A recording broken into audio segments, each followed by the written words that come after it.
upendo usiokuwa na kifani. Na wazee wangu wacha niwaambie, ukipata kanisa ambalo watu ambao hawaendi kanisani kwa sababu wanataka chochote, wanakuja kanisani kwa sababu wanampenda Yesu na wanataka kumwabudu, hilo kanisa limefanikiwa. Ukipata washirika ambao hawaendi kwa sababu ya miujiza, hawaendi kwa sababu ya chochote, mbona unaenda kanisani? Kwa sababu nampenda Yesu Kristo, ninaenda kumwabudu. Mbona unaenda kanisani? Nampenda sana.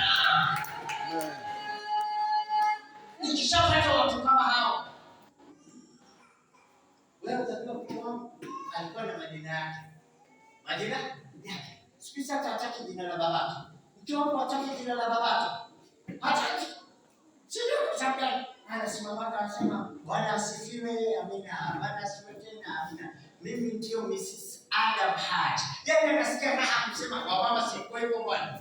Mshawakana wa baba zetu, hata mimi na binti ashanikana ameolewa. So anataja tu mume wake hanitani.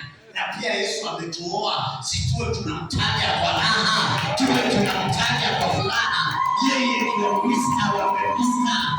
Yeye ndio Mr. mwenyewe. Upendo.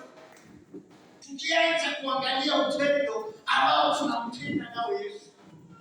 Miujiza si kumama. Lakini hatuji kwa sababu ya miujiza. Tunakuja kwa sababu ya upendo. Bwana asifiwe. Bwana asifiwe. Unajua siku moja bwana nimefukiwa nyumba nikiwa na mke wangu. Wakafuka nyumba. Tukakaa kanisani miezi mitatu. Na kwa kina mke wangu ana uwezo. Nikamwambia mke wangu, mbona usirudi kwenu? Ulifanya hata kama unaenda kutembea, usiseme hata tuna shida zetu. Ukule kidogo na mtoto.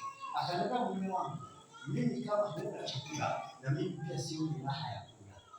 Chakala ya. Sitaki kukuaibisha kutoka nje kuambia watu tumefungiwa nyumba. Tutakaa hapa tukifanya tunaomba. So tulikuwa tunaomba kwa kanisa, mchungaji anajua tunaomba, kumbe wa jamaa tumefungiwa nyumba.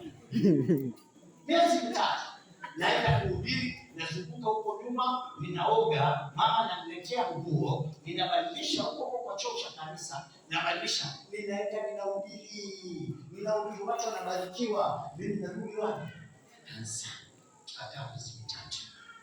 Kwa sababu hakutaka kunielimisha. Siku hiyo ndio nimemfundisha, kumbe unapomwacha Yesu, uende nje ya Yesu, unamwaibisha Yesu.